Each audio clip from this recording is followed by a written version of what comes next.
Menurut data dari Global Forest Watch, antara tahun 2001 hingga tahun 2022, Kalimantan telah kehilangan lebih dari 10 juta hektar tutupan pohon, yang sebagian besar disebabkan oleh pembukaan lahan untuk pertambangan serta perkebunan kelapa sawit.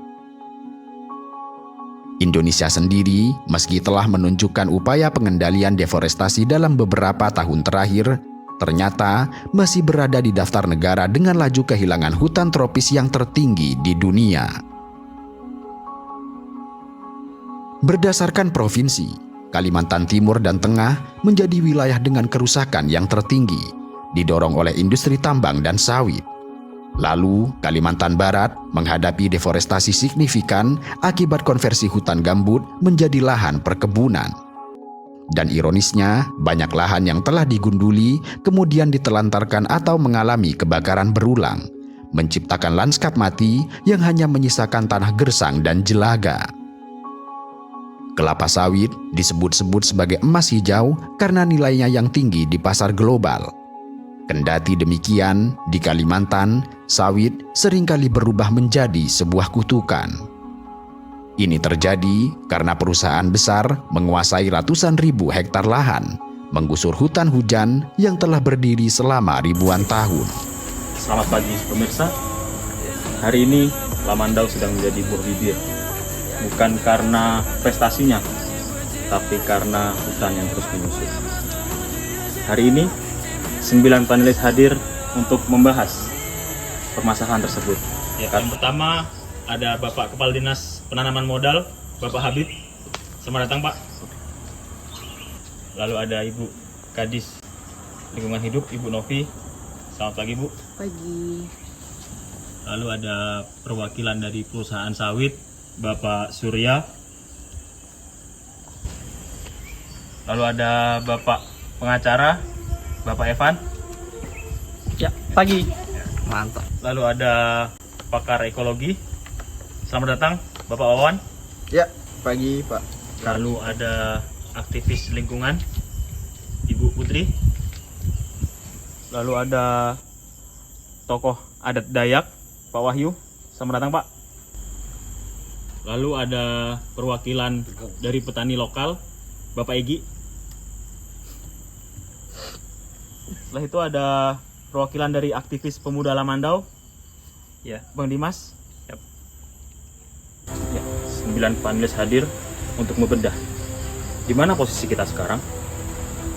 Apakah sedang membangun bangsa atau malah meruntuhkannya dari dalam?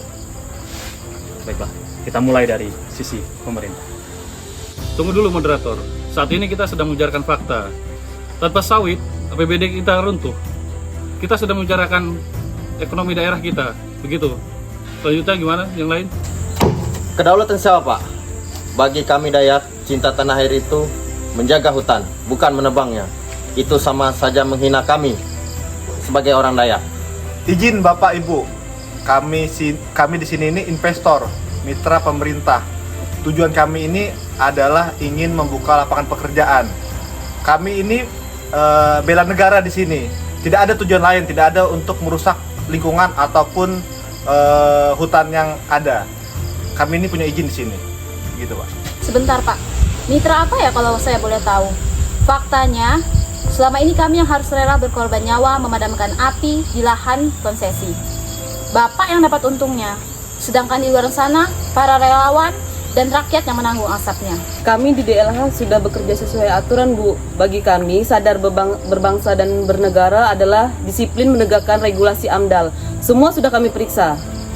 Izin Bu Gadis, kita anak pemuda ada data terbaru tentang pemetaan data terbaru, data titik api yang ada di Kota Lamandau, dan banyak sekali pusat kebakaran di daerah Lamandau.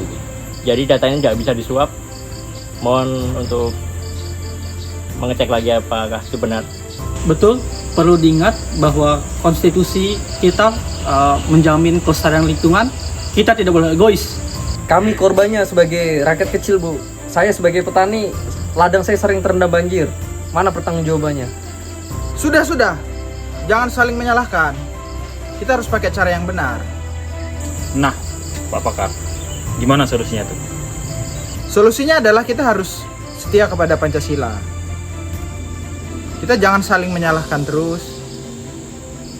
Kita harus mufakat secara jujur, jangan ada yang disembunyikan.